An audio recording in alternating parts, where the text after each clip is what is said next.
The battlecruiser Soul's Might was enormous. It stretched almost 2 kilometers long, bristling with weapons and armor. Inside the ship, thousands of crew members worked at their stations. On the command deck, Admiral Kyung-soo read the decoded message one more time. He was 54 years old and had served in the Earth Alliance Defense Fleet for 30 years. He had seen combat. He had negotiated peace treaties. He had protected human colonies from pirates and hostile aliens. But this message made his blood boil. 3 mechanics, arrested for nothing, held without charges, treated like criminals, and why? Because some alien bureaucrat did not like human engineering. "Get me Captain Yoonji, Commander Junho, and Ambassador Soyeon," he said to his communications officer. Emergency meeting in 10 minutes. The 3 officers arrived quickly. Captain Yoonji was his tactical officer, a sharp woman who could calculate battle strategies faster than most computers. Commander Junho ran intelligence and knew everything that happened in Coalition space. Ambassador Soyeon was attached to the fleet to handle diplomatic situations. Admiral Kyung-soo showed them the message. "Read this." They read in silence. Captain Yoonji finished first. Her jaw tightened. "They detained our people for modified engines? That is insane." Commander Junho pulled up data on his tablet. "Admiral, this is not the first incident. I have been tracking Kravik's enforcement actions. In the past year, they have detained 17 human vessels. All were eventually released after paying large fines. But this is the first time they have held crew members." Ambassador Soyeon looked worried. "We need to be careful. If we respond with military force, it could damage our relationship with the Coalition. Let me file a formal protest with the Council. Give diplomacy a chance." Admiral Kyung-soo considered this. He was not a man who rushed into violence. But he also knew that sometimes strength was the only language bullies understood. "File your protest," he said. "But we are also going to prepare. Captain Yoonji, plot a course to Voxar Prime Station. I want battle groups ready to move." Commander Junho, "Gather all intelligence on the station's defenses and the Kravik's military presence there. Ambassador, you have 24 hours. If the Council does not act, we will." Ambassador Soyeon sent the formal protest immediately. She used strong language. She cited Coalition laws about detainee rights. She demanded immediate release of the crew. She sent it to the Galactic Coalition Council and marked it as urgent. The Council met 12 hours later. Representatives from dozens of species gathered in the Grand Chamber. The Kravik's representative, Minister Dalvix, spoke first. "The humans are overreacting," he said calmly. "These detained individuals violated safety standards. They modified ship systems without proper approval. The Kravik's Enforcement Division is simply doing its job. When the investigation is complete, they will be released or charged appropriately." A representative from the Vrelnari Commerce Guild nodded. "The Kravik's follow the rules strictly. Perhaps too strictly sometimes. But rules must be followed." The human ambassador tried to argue. She presented evidence that the modifications were approved by human authorities. She pointed out that no formal charges had been filed. She explained that the detained crew were simple mechanics, not criminals. Most of the Council listened politely but said nothing. A few species privately sympathized with humans. The Milari Union had suffered under Kravik's harassment too, but they stayed quiet. Speaking up might make them targets. After 3 hours of discussion, the Council issued a statement. It was meaningless. They acknowledged the human concern. They trusted the Kravik's to conduct a fair investigation. They encouraged both sides to communicate clearly. In other words, they did nothing. Ambassador Soyeon sent the message back to Admiral Kyung-soo. He read it and felt no surprise. He had expected this. The Coalition was good at trade and cooperation, but when it came to protecting individual rights, they were weak. Meanwhile, the situation for the mechanics grew worse. Yuna was still in isolation. She had not eaten in 2 days. The guards gave her water, but nothing else. They told her she could eat when she confessed to smuggling weapons. She refused. She had not smuggled anything. She would not lie. In the main cell, Hana's fever got worse. She was sweating and shaking. Taewon tried to help her, but there was nothing he could do. He banged on the door and shouted for a doctor. The guards laughed at him. "Your friend needs to confess," one guard said. "Then maybe we get medical help." Taewon wanted to hit him, but the door was sealed and the guard was armed. All he could do was sit with Hana and try to keep her comfortable. "Hang on," he whispered to her. "Someone will come." Captain Minho will get help, Hana smiled weakly. You are too optimistic, kid. Nobody's coming, but she was wrong.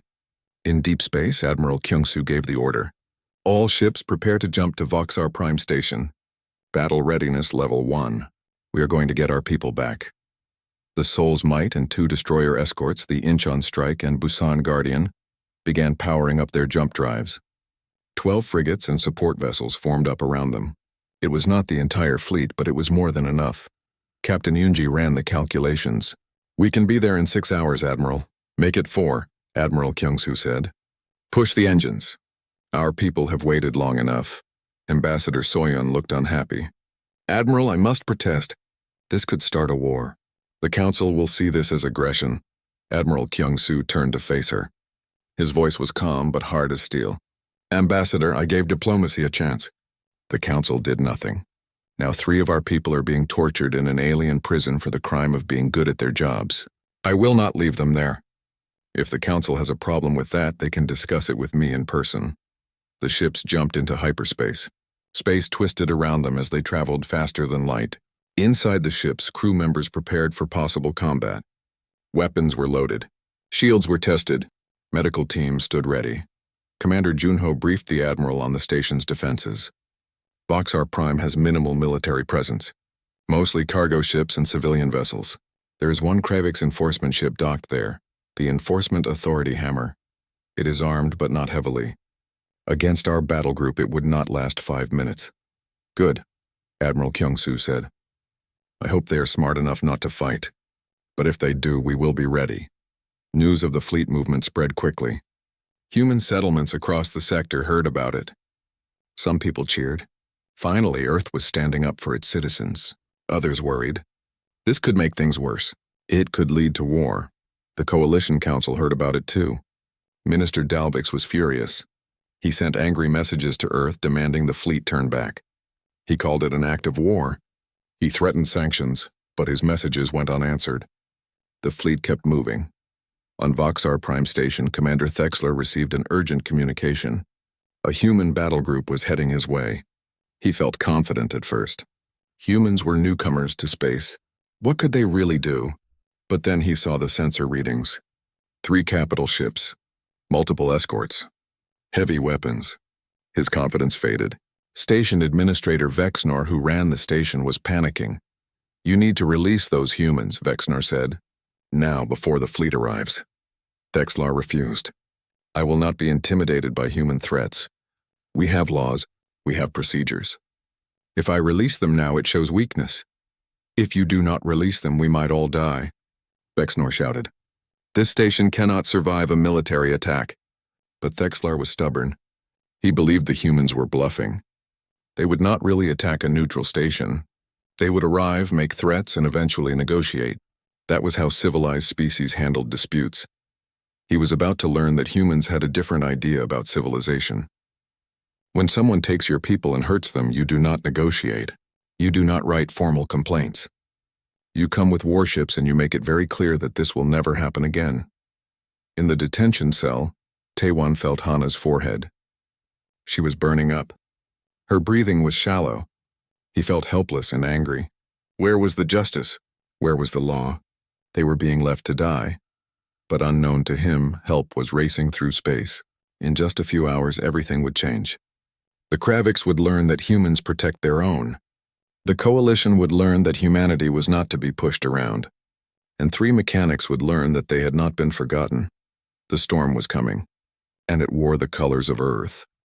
Space near Voxar Prime Station suddenly filled with light. 3 massive warships appeared, followed by 12 smaller vessels. The human fleet had arrived. Every ship on sensors, every ship ready for battle. On the station, alarms started screaming. Ships began trying to undock as fast as possible. Nobody wanted to be near a potential battle zone. Alien merchants and traders scrambled to leave. The docking bays became chaotic. Station Administrator Vexnor stared at his screens in horror. The human battlecruiser was enormous. Its weapons could tear the station apart. He turned to Commander Thexlar. Release them. Release the humans now, Vexnor shouted. Thexlar stood frozen. He had never expected this. Humans were supposed to be weak. They were supposed to follow the rules. They were not supposed to bring warships. Then a voice came over every communication channel on the station. It was deep and cold and absolutely certain. This is Admiral Kyung-soo of the Earth Alliance Defense Fleet. Voxar Prime Station, you are holding 3 human citizens without lawful cause. You have 20 minutes to release them to our custody. If you do not comply, we will consider this an act of hostage-taking and will respond with appropriate force. 20 minutes. Starting now. The message repeated in multiple languages. Every species on the station heard it. Every ship in the area heard it. There was no mistaking the threat. This was not a negotiation. It was an ultimatum. Commander Thexlar tried to contact his superiors. Minister Dalvix was light years away. His response would take too long to arrive. The Kravix enforcement ship Enforcement Authority Hammer was docked at the station. Its commander, General Vixtal, sent an angry message to the human fleet. Human vessels, you are in violation of coalition law. You are threatening a neutral station. This is an act of war. Power down your weapons immediately. Admiral Kyung-soo responded without emotion. General Vixtal, I suggest you move your vessel away from the station.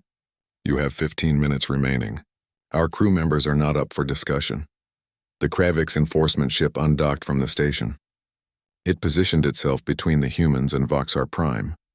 General Vixtal believed he could bluff the humans into backing down. His ship was well armed. The humans would not dare attack it. He was very wrong. On the Soul's Might, Captain Yunji tracked the Kravix ship. Admiral, they are powering up weapons. Targeting systems are active. Lock weapons on them, Admiral Kyung-soo said. But do not fire unless they fire first. I want to give them a chance to be smart. The 2 destroyer escorts moved forward. Their weapons locked onto the Kravix ship. The message was clear. If you shoot, you die. 12 minutes remained. Then 11. Then 10. Station Administrator Vexnor was screaming at Thexlar now. What are you waiting for? Release them. Do you want us all to die? But Thexlar was paralyzed by pride and fear. If he released the humans, he would look weak. His career would be ruined. But if he did not release them, people might die. He could not decide. Then another voice came over the communications. This one was different. It was older and calmer. It belonged to Elder Scholar Thrain, a member of the Zenthari species. The Zenthari were known throughout the galaxy for their wisdom. This escalation serves no one, Thrain said. Commander Thexlar, you imprisoned skilled workers for no legitimate reason. You did it to assert power and extract bribes. Everyone knows this. Admiral Kyung-soo, your anger is completely justified. Your people have been wronged. But violence here will only create more problems. Commander Thexlar, release the humans immediately. This is your chance to avoid catastrophe. The Zenthari words gave Thexlar an escape. He could release the prisoners and claim he was following the advice of a respected neutral party. He would not be submitting to human threats. He would be accepting wise counsel. 7 minutes remained. 6. 5. Thexlar made his decision. Release the human prisoners, he ordered his guards. All 3 of them. Immediately. In the detention area, guards rushed to Yuna's isolation cell.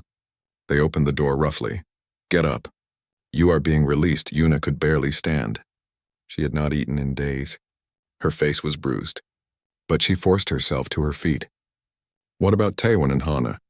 They are being released too. Move. In the main cell, other guards opened the door for Taewon and Hana. Taewon helped Hana stand. She was weak with fever but conscious. They stumbled out into the corridor. Yuna was there, looking terrible but alive.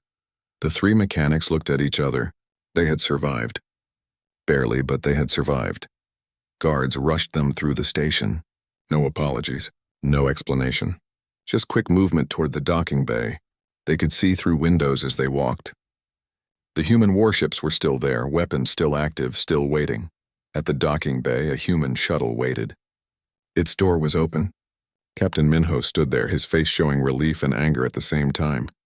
He saw his crew's condition and his hands clenched into fists. Get them aboard, he said to the shuttle crew. Medical team ready. As they walked toward the shuttle, Hana stopped and looked back at the Kravix guards. Her voice was weak but clear. You should have just let us fix our ship. The shuttle lifted off with 3 minutes left on the deadline. It flew toward the Soul's Might. The big battlecruiser's hangar bay opened to receive them. Admiral Kyung-soo watched the shuttle dock. He saw the medical team rush forward. He saw 3 people being carried on stretchers. His jaw tightened. "Captain Yoonji, get me a full medical report on their condition," he said quietly. "Every detail." The report came back 20 minutes later. Dehydration, malnutrition, bruises consistent with physical abuse. One crew member with a serious infection from poor hygiene. Another with untreated injuries to the face. Admiral Kyung-soo read it all. His expression never changed. But everyone on the command deck could feel his anger. It was cold and controlled and absolutely terrifying. He opened a channel to the entire fleet. "All ships maintain position. Target the following locations on Voxar Prime Station. Enforcement Division Headquarters. Main communications array, and the weapon systems on the Kravik ship. Prepare to fire on my command."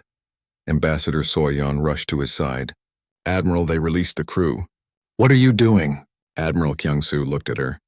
"They tortured our people, Ambassador. They starved them. They beat them. They denied them medical care. Releasing them does not erase that. There must be consequences." He opened a channel to the station and the Kravik ship. His voice went out across all frequencies. "This is Admiral Kyung-soo to Voxar Prime Station and Kravik's enforcement vessel. You imprisoned mechanics, engineers, people whose only crime was being good at their jobs. You starved them, denied them medical care, and beat them. This is not law enforcement. This is torture, and it will not be tolerated." He paused. Then he gave the order. "All ships fire." The human fleet opened fire with precision. Missiles struck the Enforcement Division headquarters, destroying the building but causing no casualties because Admiral Kyung-soo had warned them to evacuate. The communications array exploded into debris. The Kravik ship's weapons were destroyed, leaving the vessel helpless but intact. It was over in seconds. Surgical strikes, no deaths. But the message was unmistakable. The humans had shown they were willing and able to use force. They had shown they could destroy targets with incredible accuracy. And they had shown that harming human citizens would bring consequences. On the station, Thexler stared at the ruins of his headquarters. Vexner was in shock. General Vixtal sat on his crippled ship, realizing how close he had come to complete destruction. Admiral Kyung-soo broadcast one more message. "Let this be a lesson to everyone watching. Humans protect their own. We sought peace. We tried diplomacy. We followed your laws. But when you imprisoned our people without cause and tortured them, you crossed a line. Cross it again and the response will be much worse." The human fleet remained in position for 6 more hours, just to make sure everyone understood. Then Admiral Kyung-soo gave the order to withdraw. The warships turned and jumped back into hyperspace. In the medical bay of the Soul's Might, Yuna, Taewon, and Hana received treatment. They would recover. The physical wounds would heal, but they would never forget what happened. Taewon looked at Yuna from his bed. "I thought nobody was coming." Yuna smiled weakly. "They came, with everything they had." Hana, still feverish but improving, added, "They blew up a building for us." "I cannot believe it." Admiral Kyung-soo visited them later. He looked at each of them carefully. "I am sorry we did not come sooner," he said. Yuna shook her head. "You came. That is what matters." The Admiral nodded. "Humans do not abandon their people. Remember that. And everyone else in the galaxy is about to learn it too." News of the incident spread across the galaxy like wildfire. Every species heard about it. The humans had brought warships to rescue 3 mechanics. They had destroyed property on a neutral station. They had crippled a Kravik's enforcement vessel. And they had gotten away with it. The Galactic Coalition Council convened an emergency session. The chamber was full. Representatives from over 100 species attended. Minister Dalvix of the Kravik stood at the center demanding justice. "The humans committed an act of war," he declared. His voice echoed through the chamber. "They attacked a neutral station. They destroyed coalition property. They threatened peaceful ships. We demand sanctions. We demand reparations. We demand that Admiral Kyung-soo be arrested and tried for war crimes." Many representatives murmured in agreement. The humans had been aggressive. They had used military force instead of following proper procedures. This was not how civilized species handled disputes. Then Ambassador Soyeon stood to speak. She was a small woman, but her voice filled the chamber. Minister Dalvik speaks of war crimes, she began. Let us discuss crimes. 3 human citizens were arrested without cause. They were detained without formal charges. They were denied access to legal representation. They were starved. They were denied medical care. 1 was beaten. All 3 were threatened with transfer to a penal colony unless they confessed to crimes they did not commit. She paused and looked around the chamber. We tried diplomacy first. We filed a formal protest with this council. And what did the council do? Nothing. You acknowledged our concern and did nothing. So we acted. We rescued our people. And yes, we destroyed property in the process. But we killed no one. We targeted only military and enforcement facilities. We used the minimum force necessary. Minister Dalvik tried to interrupt, but Ambassador Soyon continued. If this council will not protect all its members equally, then each member must protect themselves. We will not apologize for rescuing our citizens from torture. We will do it again if necessary. Before anyone could respond, another voice spoke. It was Elder Scholar Thrain of the Zinthari. He was very old and very respected. When he spoke, people listened. I have conducted an investigation, Thrain said. His voice was calm but firm. I reviewed the detention of the human crew. I examined the evidence. I interviewed witnesses. What I found disturbs me greatly. The chamber went silent. Thrain activated a display screen. Data appeared for everyone to see. The human ship's modifications were completely legal. They improved efficiency and safety. Commander Texlar knew this. He detained the crew anyway because they refused to pay a bribe. The technical violations were fabricated. The smuggling investigation was a lie. The entire incident was corruption, pure and simple. More data appeared on the screen. Furthermore, this is not an isolated incident. In the past year, Kravik's authorities have detained 17 human vessels. All were eventually released after paying substantial fines. The pattern is clear. The Kravik's Enforcement Division has been systematically targeting human ships for extortion. Minister Dalvik stood up angrily. These accusations are outrageous. The Zinthari are biased against us. Thrain looked at him calmly. I have documentation. Inspection reports that were falsified. Communication records showing demands for payment. Medical records proving the abuse. Would you like me to present all of it publicly?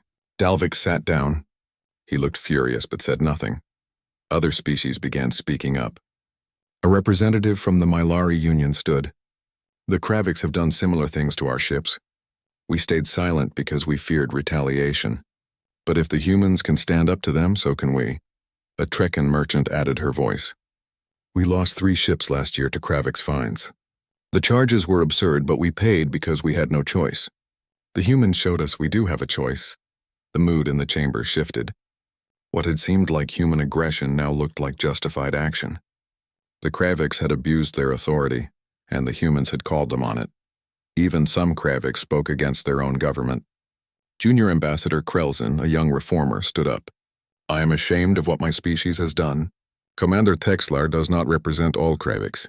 Many of us believe in real justice, not corruption disguised as law enforcement. We support reforms. The council debated for hours. Finally, they reached a decision. No sanctions against humanity. Instead, new enforcement protocols would be created. All detained personnel would receive formal charges within 24 hours. Independent oversight would monitor station authorities. And Commander Thexlar would be removed from his position and prosecuted. Minister Dalvik voted against the reforms. But he was outnumbered. The Kraviks had lost this fight. Meanwhile, aboard the Soul's Might, Yuna, Taewon, and Hana continued recovering. The medical staff took excellent care of them. Within a week, they were strong enough to give interviews. News networks from dozens of species wanted to talk to them. They were famous now, the mechanics who changed the galaxy. Yuna spoke calmly during her interview. She explained exactly what had happened, how their ship modifications were better than standard designs, how Thexlar had invented violations, how they had been treated in detention. We are not heroes, she said. We are just mechanics who wanted to do our jobs. The real hero is Admiral Kyungsoo. He came for us when nobody else would. Taewon's interview was more emotional. He talked about the fear, the uncertainty, the moment when he thought they might die in that cell. But even in the darkest moment, Hana said someone would come. And she was right. Earth did not forget us. Hana's interview was the most watched. She was direct and honest.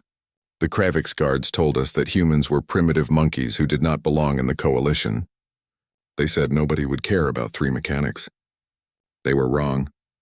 Our people came with warships, and they made it very clear that this would never happen again. The interviews spread across the galaxy. Other species saw that humans took care of their own. Even mechanics, even civilians, even people with no political power. That message resonated. Admiral Kyung-soo became a controversial figure. Some called him a war criminal. Others called him a hero. Human opinion was mixed. Some politicians criticized him for risking war. Others praised him for protecting citizens.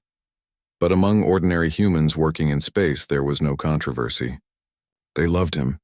He had proven that Earth would protect them, that they were not alone out there among the aliens.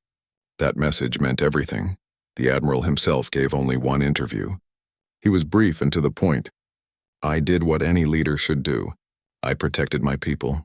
If that makes me a criminal, so be it. But those three mechanics are home safe. That is all that matters. Elder Scholar Thrain published his complete investigation report. It was damning. Page after page of evidence showing Kravix corruption, falsified reports, fabricated charges, systematic abuse of multiple species. The report forced changes. The Kravix government announced major reforms to their enforcement division. Station Administrator Vexnor resigned in disgrace. Commander Thexlar was arrested and charged with corruption, abuse of power, and torture. General Vixtal, whose ship had been crippled, retired from military service. He gave one statement: I underestimated the humans. I will not make that mistake again. Nobody should. The Galactic Coalition passed the Voxar Prime Accords, a new set of laws protecting detained individuals. Every species had to follow them. Inspections became more fair. Appeals processes were established. Independent monitors watched enforcement divisions. Not everyone was happy about the changes. Some species complained that enforcement had become too lenient, but most agreed that the old system had been corrupt. The reforms were necessary. Human merchant ships noticed an immediate change. Station authorities treated them with more respect. Inspections were fair and professional. The harassment stopped. Word had gotten out. Mess with humans and the fleet shows up. 6 weeks after the incident, Yuna, Taewon, and Hana were fully recovered. They met with Admiral Kyung-soo one last time before returning to their ship. What will you do now? The Admiral asked them. Yuna smiled. Return to work. Captain Minho has cargo to deliver. Someone needs to fix the ship. Admiral Kyung-soo nodded with approval. Good. The galaxy needs more people like you. People who just want to do their jobs well. Safe travels. As they left, Hana looked back. Admiral, thank you for coming for us. The Admiral's expression softened slightly. Always humans protect their own. Remember that. The three mechanics returned to the Daegu runner. Their ship had been repaired and upgraded. Coalition authorities had paid for everything as an apology. Captain Minho welcomed them back with a celebration. But the celebration was brief. They had work to do. Cargo to deliver. Systems to maintain. They were mechanics. That was their job. That was who they were. Everything had changed. And yet nothing had changed. They were still just people trying to do their jobs. But now the whole galaxy knew that humans would move heaven and earth to protect their people. The storm had passed. But its echoes would be felt for years to come. 6 months had passed since the incident. The Daegu runner approached Voxar Prime Station once again. This time, things were very different. Captain Minho requested docking permission. The response came quickly and professionally. Daegu runner, you are cleared for Bay 17. Welcome back. We hope your stay is pleasant. Yuna smiled at the change in tone. They sound almost friendly. They remember what happened last time, Hana said with satisfaction. They do not want to see those warships again. As the ship docked, something unexpected happened. Ships in nearby bays flashed their lights in greeting, a traditional sign of respect. Multiple species were acknowledging them. Taewon watched through the window. Are they doing that for us? They are, Captain Minho confirmed. You three are famous now. The mechanics who changed the galaxy. The airlock opened. This time no Kravix enforcement officers stormed aboard. Instead, a Mylari diplomat waited politely. Her name was Vanessa, and she was the new station administrator. "Captain Minho, welcome back to Voxar Prime," she said warmly. "And welcome to your crew.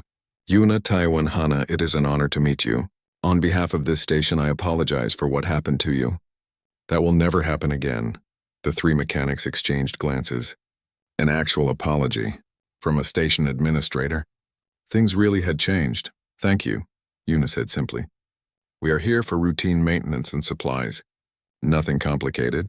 Of course, if you need anything, please let me know personally." Vanessa handed them a card with her direct contact information. Then she left. The crew walked through the station. They passed the area where the Enforcement Division headquarters had been. It was now a memorial garden. A plaque explained the reforms that followed the incident. It mentioned no names, but everyone knew the story. As they walked, aliens stopped to stare. Some nodded respectfully. A young Trekkan engineer approached nervously. "Excuse me, are you Yuna?" "The mechanic from the incident?" Yuna nodded. "Yes, that is me." The young alien's eyes shone with admiration. "You are a hero. What you did, what your people did, it changed everything. My species has been dealing with Kravik's corruption for decades.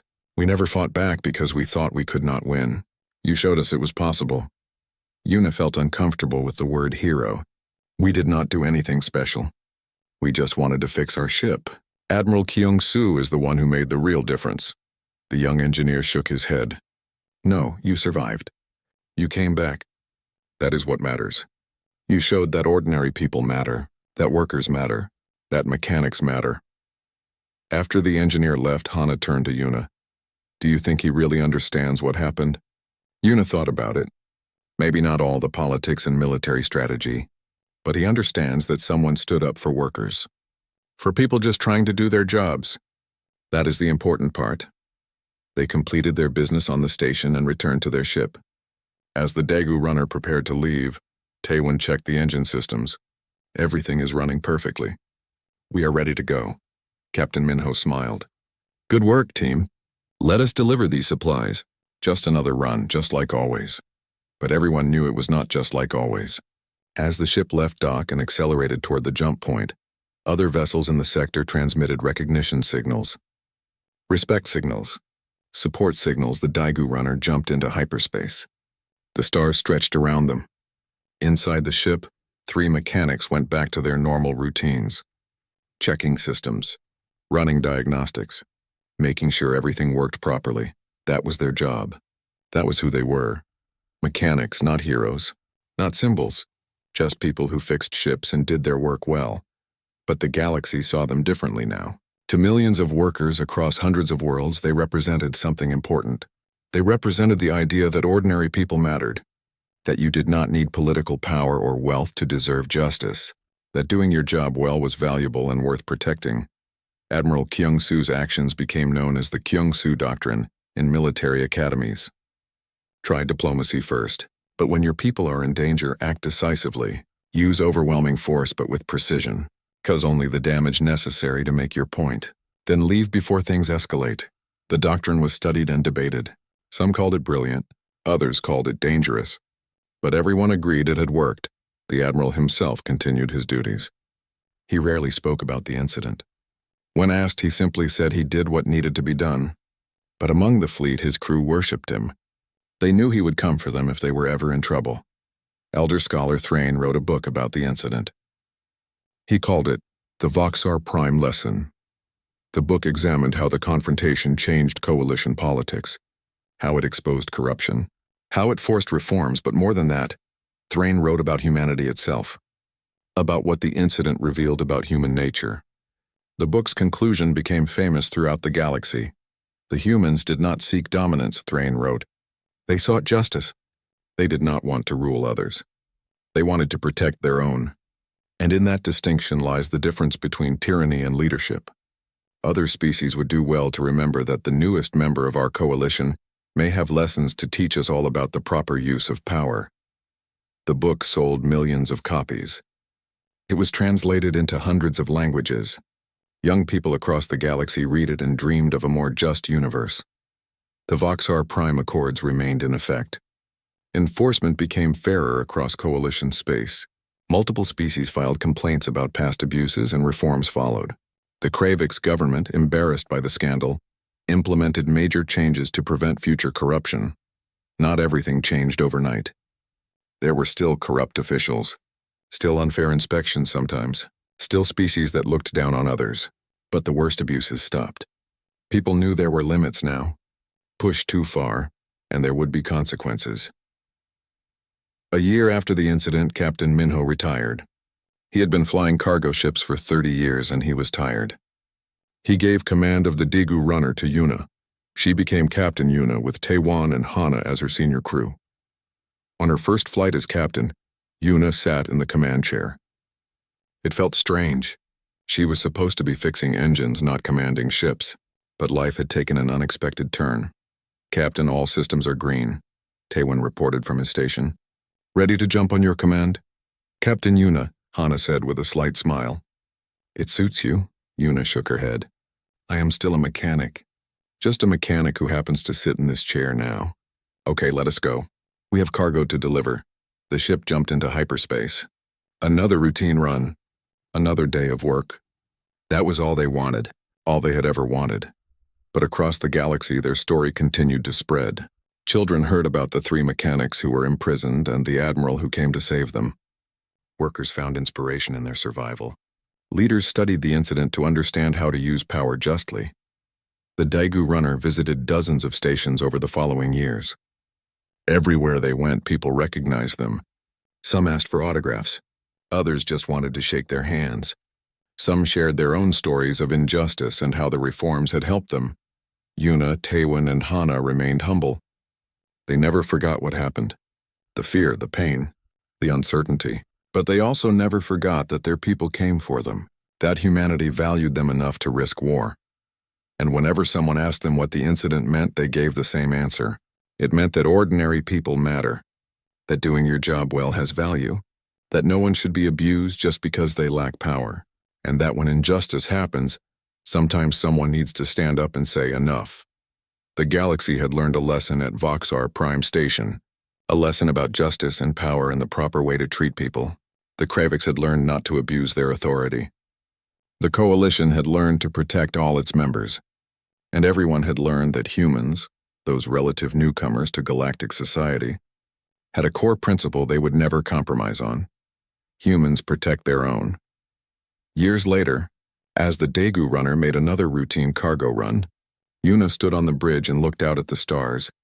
She thought about everything that had happened, about the cell where they had been imprisoned, about Admiral Kyung-soo's fleet arriving like an avenging angel, about the changes that followed. Taewon joined her at the window.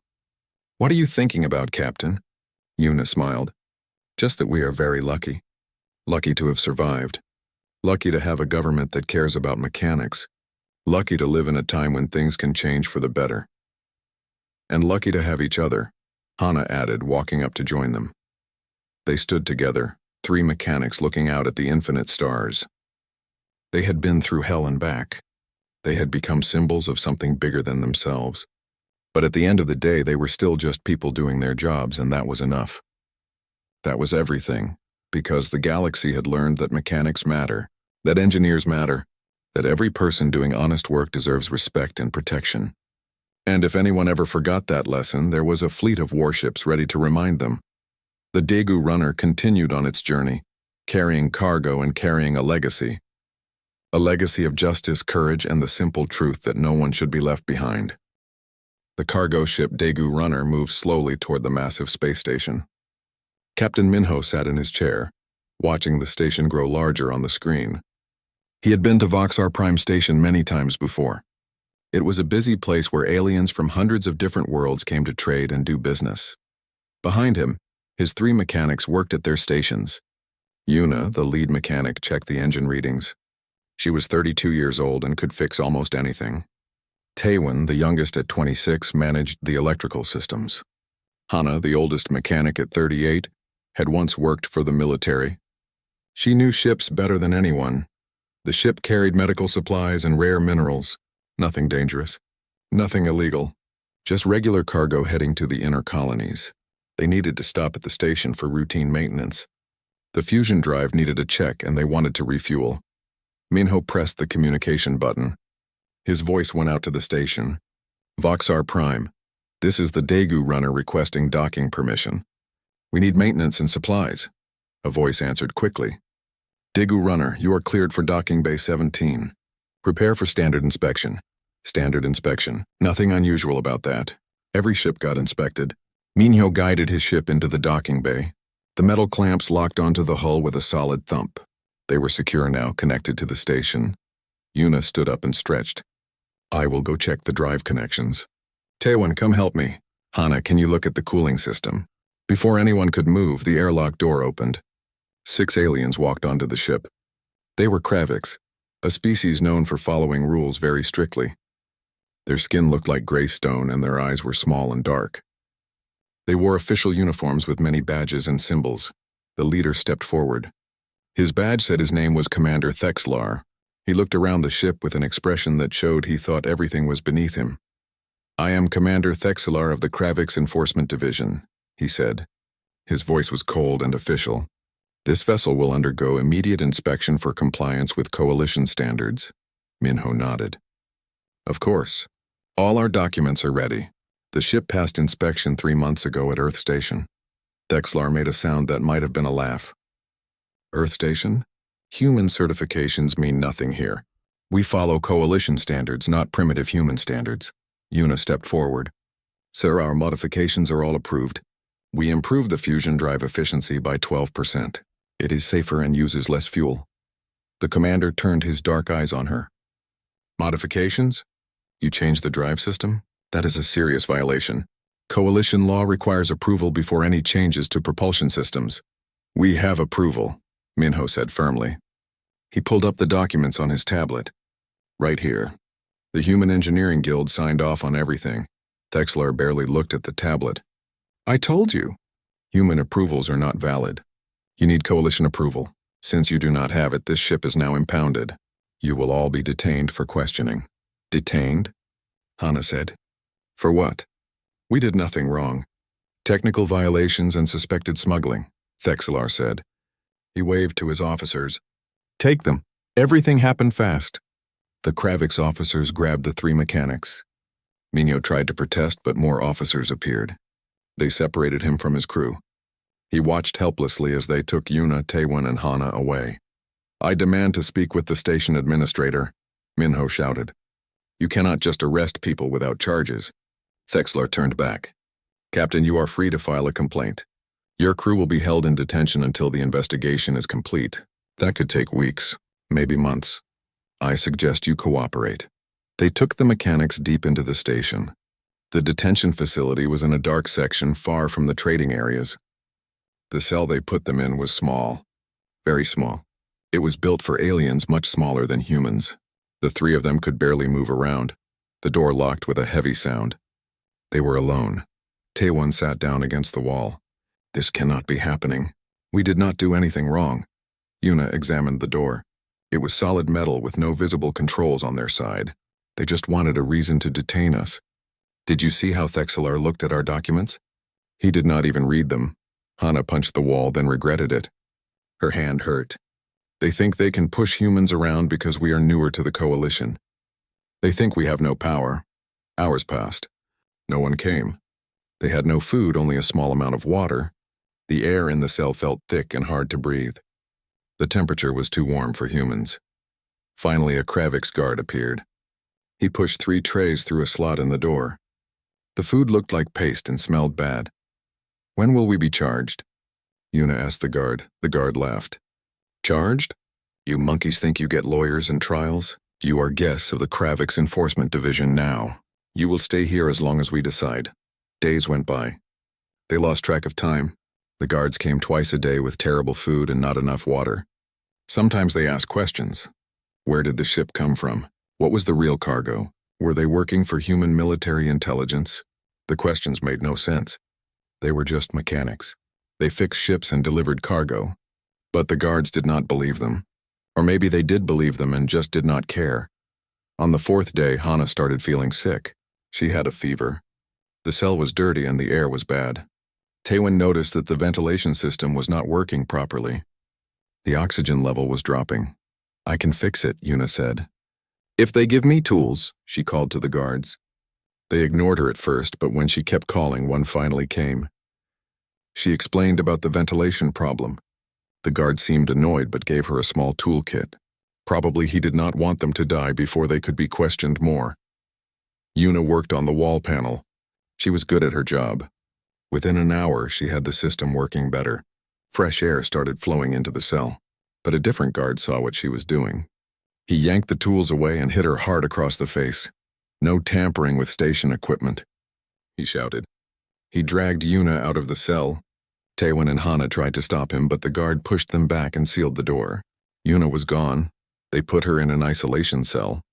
It was even smaller and darker. Yuna sat on the cold floor and touched her face where the guard had hit her. It was swelling. She felt angry and scared, but mostly she felt tired. Meanwhile, Captain Minho was not sitting idle.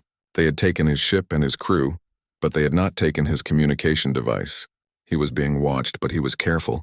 He sent coded messages to contacts in human space, short messages that looked like routine business communications. But the real message was hidden in the code. His crew was detained without charges. They were being mistreated. The situation was getting worse. Someone needed to know. Someone needed to help. The messages traveled through space. They jumped from relay to relay, and eventually they reached someone who could do something about it. Admiral Kyung-soo of the Earth Alliance Defense Fleet received the message while his battle group was on patrol. He read it twice. Then he called his senior officers to the command room. Something had to be done. His people were in danger. Back in the detention cell, Taewon and Hana waited for Yuna to return. Hours passed. She did not come back. They could hear other prisoners sometimes, aliens from different species, all detained for reasons that probably made no sense. Hana leaned against the wall. Her fever was worse. Do you think anyone knows we are here? She asked quietly. Taewon wanted to say yes.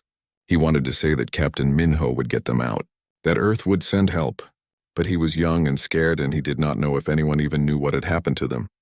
I hope so, he said finally. I really hope so. In the darkness of the detention facility, 3 human mechanics waited. They had only wanted to fix their ship and deliver their cargo. Now they were prisoners in an alien jail, accused of crimes they did not commit with no idea if anyone would come to save them. But far away, moving through the darkness of space, warships were beginning to turn, heading toward Voxar Prime Station, heading toward a confrontation that would shake the entire galactic coalition.